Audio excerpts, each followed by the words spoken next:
Welcome back. ప్రస్తుతం సెన్సెక్స్ 170 పాయింట్లు, Nifty almost 55 పాయింట్ల లాభంతో స్ట్రాంగ్ గా ట్రేడ్ అవుతున్నాయి. ఇక మార్కెట్ల గురించి మనకు తన విశ్లేషణ అందించడానికి డి ప్రసాద్ గారు టెలిఫోన్ లైన్ లో సిద్ధంగా ఉన్నారు. అనలిస్ట్ ప్రసాద్ గారు, గుడ్ ఆఫ్టర్నూన్.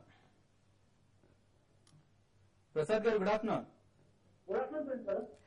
ప్రసాద్ గారు, నిన్న ఎండింగ్ లో కాస్త మార్కెట్లు నష్టాన్ని చూసాయి, కానీ ఇవాళ మళ్ళీ స్ట్రాంగ్ గా రీబౌండ్ అయ్యాయి. సో మార్కెట్లు ప్రస్తుతం స్ట్రాంగ్ గానే ఉన్నాయనుకోవచ్చా? ఇక్కడ నుంచి ఇంకా ఇన్వెస్టర్స్ ఎలాంటి స్ట్రాటజీ తీసుకోవాలంటారు? ఐ థింక్ ఇన్వెస్టర్ ఉండాలి, ట్రెండ్ రైట్ చేయాలి. బికాస్ మొమెంటం చాలా స్ట్రాంగ్ గా ఉంది. మాక్సిమం ఏదైనా హాఫ్ డే కరెక్షన్ 50-60 పాయింట్స్ వస్తుంది. చిన్న స్మాల్ కరెక్షన్ లో కూడా సైడ్ లైన్స్ లో చాలా ఇన్వెస్టర్స్ వెయిట్ చేస్తున్న వాళ్ళు వచ్చి ఫ్రెష్ బయింగ్ చేసుకుంటున్నారు. ఐ థింక్ ట్రెండ్ రైట్ చేయాలి. ఇప్పుడు వరకు ఏ ఇండికేషన్ లేదా ట్రెండ్ ఇంకా అబ్రప్ట్లీ స్టాప్ అవుతుంది. గ్లోబల్ మార్కెట్స్ కూడా నెగటివ్ న్యూస్ లో ఏం లేదు గ్లోబల్ మార్కెట్స్ లో. సో ఐ థింక్ ఈ ట్రెండ్ ఇంకా మెయింటైన్ అవుతుంది. అట్లీస్ట్ ఇంకో 1 వీక్ వరకు మెయింటైన్ అయ్యే అవకాశం ఉంది. ట్రెండ్ రైట్ చేసుకోవాలి. ఎక్కడ మీకు 1 డే లేదా 2 days లో బ్రేక్ అవ్వడం మొదలైతే అక్కడ కొంచెం కాషియస్ గా ఉంది, అక్కడ మీరు ప్రాఫిట్ బుకింగ్ చేసుకోవాలి. ఓకే, మీరు ఇచ్చే investment? I think pharma packaging company Billcare currently around 674 rupees trade అవుతుంది.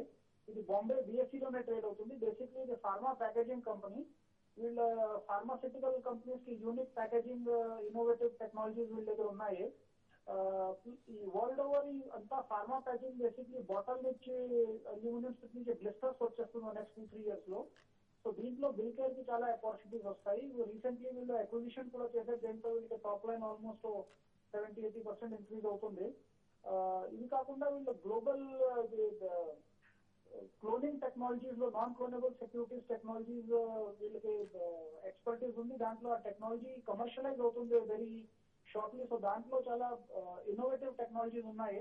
Basically counter fit currencies, counter fit products కి ఇన్నోవేటివ్ బ్రాండ్స్ ఉన్న కంపెనీకి ఆ టెక్నాలజీ చాలా యూస్ఫుల్ గా ఉంటుంది. So current year around 80+ earning వచ్చే అవకాశం ఉంది. Current year around 674-680 rupees trade అవుతుంది. షార్ట్ టర్మ్ టార్గెట్ 750-820 రూపీస్ అనిపిస్తుంది. లాంగ్ టర్మ్ టార్గెట్ 1000 రూపీస్ అనిపిస్తుంది. సో ఇది మంచి ఇన్వెస్ట్మెంట్ ఆపర్చునిటీ. కరెంట్ లెవెల్లో ఒక రీజనబుల్ క్వాంటిటీగా ఎక్స్పోజర్ తీసుకోవచ్చు.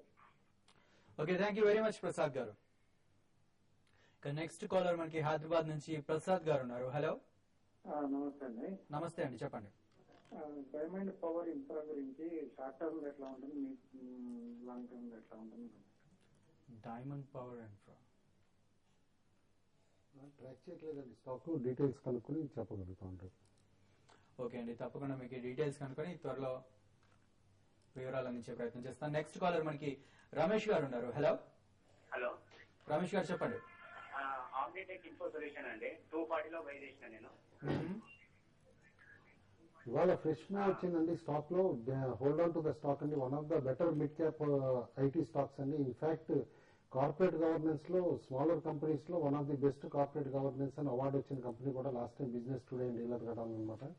అండ్ కంపెనీలో strong HNI plus institutional buying కనిపిస్తుంది లాస్ట్ కపుల్ ఆఫ్ వీక్స్ నుంచి. Hold on to the stock అండి. ఓకే, నెక్స్ట్ కాలర్ రెడీగా ఉన్నారు. Hello. Hello. Hello, good afternoon, చెప్పండి. సార్ ఇది ఐడియా సెల్యులర్ ఒకటి, తర్వాత స్టీల్ స్ట్రిప్స్ వీల్స్ ఒకటి సార్. ఓకే, ఇక్కడ ఐడియా సెల్ అయితే మీకు రీసెంట్ గా అయితే స్టాక్ అయితే కొంచెం అప్ ట్రెండ్ లో ఉందండి. దీంతో పాటు దీనికి సంబంధించిన సెక్టర్ కూడా చాలా బాగుంది కాబట్టి టెలికామ్ స్టాక్స్ అన్ని కూడా బాగానే ఉన్నాయి. మరి ముఖ్యంగా భారతీయ టెలి లాంటి స్టాక్స్ బాగున్నాయి. ఇది మీరు షార్ట్ టర్మ్ కోసం అయితే స్టాక్ ని హోల్డ్ చేయండి. 85 రూపీస్ 90 రూపీస్ కూడా కావడానికి అవకాశం ఉంది. ట్రేడింగ్ కోసం అయితే మాత్రం 82 రూపీస్ దాకా స్టాక్ పెరిగే అవకాశం ఉంది. దీన్ని 72 రూపీస్ దగ్గర స్టాప్ లాస్ పెట్టుకుని మీరు స్టాక్ అయితే హోల్డ్ చేయొచ్చండి. స్టీల్ స్ట్రిప్స్ అండ్ వీల్స్ ఇప్పుడు లార్జెస్ట్ మ్యానుఫ్యాక్చరర్ ఆఫ్ వీల్స్ అయిందండి, రిమ్స్ అండ్ వీల్స్ అనమాట. ఇన్ఫాక్ట్ ఇలా కొత్త ప్లాంట్ టాటాసీ క్యాటర్ చేసే జంషెడ్పూర్ దగ్గర కూడా కమిషన్ అయిపోయింది. More over all major international auto players కూడా లైక్ ఆడీకి కానీ బిఎండబ్ల్యూకి వీళ్ళకందరికి కూడా వీళ్ళు అక్రిడిటెడ్ సప్లయర్ అయ్యారనమాట, OEM supplier. Hold on to the stock, it is going to be blue chip in auto ancillary space అని చెప్పేసి అని అనుకుంటున్నాను. ఓకే, నెక్స్ట్ ఖమ్మం నుంచి రాంబాబు గారు ఉన్నారు లైన్ లో. హలో. Good afternoon sir. అలాగే గుడ్ ఆఫ్టర్నూన్ అండి, చెప్పండి. సార్ నా దగ్గర అంశాల హౌసింగ్ షేర్స్ ఉన్నాయండి. ఓకే. ఇంకోటి వ్యాన్బెరీ అండ్ మేఘమణి ఆర్గానిక్స్. ఈ మూడింటిని హోల్డ్ చేయమంటారా ఏంటి వీటి సార్? సెకండ్ ఏదన్నారండి? వ్యాన్బెరీ ఒకటి, మేఘమణి ఆర్గానిక్స్. ఓకే అండి. వ్యాన్బెరీ చాలా రేంజ్ బౌండ్ ఉందండి. మీరు చూస్తుంటే కూడా 60 to 100 వైడ్ బ్యాండ్ లో అనమాట మూవ్ అవుతుంది. ఆన్ అండ్ ఆఫ్ వాల్యూమ్స్ వచ్చి కూడా డిసపియర్ అవుతున్నాయి. But one of the better mid cap pharma stocks అనమాట. లాస్ట్ టైం లైమ్ లైట్ లో ఉన్న స్టాక్ కూడా ఇప్పుడు తిరిగి రీబౌండ్ అవుతుంది కాస్త. Hold on to the stock అండి. మేఘమణి మాత్రం ఇటు పెస్టిసైడ్స్ అండ్ అగ్రోకెమికల్స్ చేసే company. In fact one of the subsidiaries Singapore లో కూడా లిస్టెడ్ అనమాట. లాస్ట్ క్వార్టర్ పెర్ఫార్మెన్స్ కూడా బాగుంది. అండ్ రీసెంట్లీ కొత్త హెర్బిసైడ్ కూడా లాంచ్ చేశారని చెప్పేసినాం. And that is doing very well అని అంటున్నారు మార్కెట్ లో. కాబట్టి సెప్టెంబర్ క్వార్టర్ రిజల్ట్స్ చూసి ఫ్రెష్ బయింగ్ కూడా చేయొచ్చండి. ఒకటి అన్సాల్ హౌసింగ్ గురించి అడిగారండి. అన్సాల్ హౌసింగ్ లాస్ట్ కొన్ని రోజులుగా బాగా స్టడీగా ఉందండి. స్టాక్ లో పెద్ద అప్ ట్రెండ్ లేదు, డౌన్ ట్రెండ్ లేదు, మంచి రేంజ్ బౌండ్ లో ఉంది. అయితే స్టాక్ కొంచెం పెరగడానికి కూడా అవకాశం ఉంది. కాబట్టి మీరు స్టాక్ అయితే మీరు short term two medium term stock ని హోల్డ్ చేయండి. అరౌండ్ 70 to 74 లెవెల్స్ గానీ కట్ అయితే మాత్రం స్టాక్ లో కొంత అప్ ట్రెండ్ రావడానికి అవకాశం ఉంది. ఇది కొంచెం అనూహ్యంగా పెరగడానికి కూడా ఛాన్స్ ఉందండి. కాబట్టి ఏంటంటే మీరు స్టాక్ ని కొంతకాలం హోల్డ్ చేయండి. ఓకే. నెక్స్ట్ శివ కార్తిక్ గారు బెంగళూరు నుంచి ఉన్నారు. హలో. నమస్తే సార్. నమస్తే అండి, చెప్పండి. సార్ శేషు గారిని వచ్చేసి సెల్ మ్యానుఫాక్చరింగ్ గురించి తెలుసుకుందాం అనుకుంటున్నా అండి. సార్ అలాగే వచ్చేసి కుటుంబరావు గారు వచ్చేసి ఇంతకుముందు 2008 లో విసా స్టీల్ రికమెండ్ చేశారు. బాగా వాళ్ళకి ఆ కంపెనీ గురించి ఐడియా ఉంది. ఆ కంపెనీ స్టేటస్ ఏంటి, ప్రజెంట్ తీసుకోవచ్చా ఈ రేట్ లో? విసా స్టీల్ గురించి పూర్తి కొంచెం ఫండమెంటల్స్ ఏంటి కొంచెం చెప్పమంటారు? ఫస్ట్ సెల్ మ్యానుఫాక్చరింగ్ గురించి అడుగుతున్నారండి. గత కొన్ని రోజులుగా చెప్తున్నాము ఈ స్టాక్ అయితే అవాయిడ్ చేయండి, కంప్లీట్ గా అవాయిడ్ చేయండి అని చెప్తున్నామండి. ఇప్పుడు కూడా అదే చెప్తున్నాము. దీంట్లో ఫండమెంటల్స్ లేవని, ఇది కంప్లీట్ గా ఆపరేటర్ స్టాక్ ని పెంచే స్టాక్ అనమాట ఇది. కాబట్టి ఇటువంటి పరిస్థితుల్లో మీరు ఈ స్టాక్ ని మీరు బై చేయకండి. ఇది కరెంట్ లెవెల్స్ నుంచి కూడా ఇంకా ఫర్దర్ గా వీక్ అవడానికి అవకాశం ఉంది. కాబట్టి మీరు ఎటువంటి రూమర్స్ ని నమ్మకుండా స్టాక్ ని వదిలేండి. దీనికన్నా మంచి స్టాక్ చాలా ఉన్నాయి కాబట్టి దీన్ని మీరు బై చేయాల్సిన అవసరం లేదండి. Visa steel one of the better smaller steel plants అండి. దాదాపు ఫుల్లీ ఇంటిగ్రేటెడ్ అనమాట. బ్యాక్వర్డ్ కూడా, ఎందుకంటే మైన్స్ కూడా ఎలాకేషన్ అయింది. ఒరిస్సా బేస్డ్ అనమాట. కంపెనీ మధ్యలో కాస్త టీచింగ్ ట్రబుల్స్ ఫేస్ చేసినా సరే ఇప్పుడు మాత్రం బాగా వర్క్ చేస్తుందని చెప్పేసి కూడా అంటున్నారు. కాబట్టి hold on to the stock అండి. ఓకే అండి. నెక్స్ట్ వెంకటేశ్వరరావు గారు గుంటూరు నుంచి లైన్ లో ఉన్నారు. హలో. హలో. నమస్తే సార్. చెప్పండి.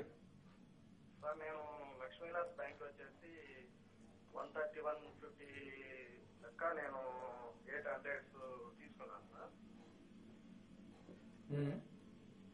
అది లాంగ్ టర్మ్ అని తీసుకున్నాను. ఎలా ఉంటుందో చెప్తారు sir future? Lakshmi Vilas private generation banks, rural generation banks అన్ని కూడా బాగా పెర్ఫామ్ చేస్తున్నాయండి. ఇన్ఫాక్ట్ అన్ని కూడా పాసిబుల్ టేక్అవుట్ టార్గెట్స్ కూడా. అండ్ రీసెంట్లీ మీరు చూస్తుంటారు కరూర్ వైశ్య బ్యాంక్ లో వచ్చిన ర్యాలీ కూడా అనమాట. At some point Lakshmi Vilas bank లో కూడా వస్తుంది అనుకున్నాం. అండ్ లాస్ట్ ఇయర్ రైట్స్ కూడా కంప్లీట్ అయింది కాబట్టి early part of the year లో దాని బెనిఫిట్స్ కూడా ఈ ఇయర్ లో బ్రాంచ్ ఎక్స్పెన్షన్ లో అన్నింటిలో కనిపిస్తాయి. Hold on to the stock అండి. నెక్స్ట్ లక్ష్మి గారు గుంటూరు నుంచి లైన్ లో ఉన్నారు. హలో. హలో, నమస్తే అండి. నమస్తే అండి, చెప్పండి. డిఎల్ఎఫ్ మేము 350 లో ఫీచర్స్ తీసుకున్నామండి. ఓకే. అది హోల్డ్ చేయమంటారా, ప్రాఫిట్ బుక్ చేసుకోమంటారా? ఒకసారి అది చెప్పండి. డిఎల్ఎఫ్ అయితే నిన్ననే మంచి టెక్నికల్ గా చాలా అప్ ట్రెండ్ వచ్చిందండి. నిన్న లో 335 లెవెల్స్ నుంచి స్టాక్ చాలా స్ట్రాంగ్ ట్రేడ్ అవుతుంది. మీరు కరెంట్ అవర్స్ లో మీరు హోల్డ్ చేసుకోండి. అంటే నిన్న ఈ రోజు పెరిగింది కాబట్టి ఒక చిన్న కరెక్షన్ రావడానికి కూడా అవకాశం ఉంది. వచ్చినా కూడా ఈ స్టాక్ అయితే పెద్ద మూవ్ వచ్చేటట్టే కనపడుతుంది. అంటే మీరు కొంతకాలం కానీ హోల్డ్ చేస్తే అరౌండ్ 380 లెవెల్స్ కూడా ఈ స్టాక్ పెరిగే అవకాశం ఉంది. కాబట్టి మీరు కరెంట్ అవర్స్ లో స్టాక్ ని హోల్డ్ చేయండి. అంటే 1-2 రోజులకు మాత్రం చెప్పలేదంటే మీరు స్టాప్ లాస్ పెట్టుకుని అరౌండ్ 340 దగ్గర మీరు స్టాప్ లాస్ పెట్టుకుని హోల్డ్ చేస్తే మీరు మీరు ఎక్కువ ప్రాఫిట్ అనేది పొందే అవకాశం ఉంది. కాబట్టి హోల్డ్ చేయండి. Okay, thank you very much Kutumbarao గారు. Thank you very much Seshu గారు. ప్రస్తుతం సెన్సెక్స్, నిఫ్టీ రెండు కూడా స్ట్రాంగ్ గా ట్రేడ్ అవుతున్నాయి, లాభాలను ట్రేడ్ అవుతున్నాయి. ఇవి వాళ్ళ బిజినెస్ లంచ్ విశేషాలు. TV5money.com లైవ్ టీవీలో మీ మెయిల్స్ కి సమాధానాలు ఇస్తాం. ఆఫ్టర్నూన్ ట్రేడ్ కార్యక్రమంలో తప్పకుండా మెయిల్ చేయండి. తప్పకుండా మీ మెయిల్స్ కి సమాధానాలు ఇస్తాం.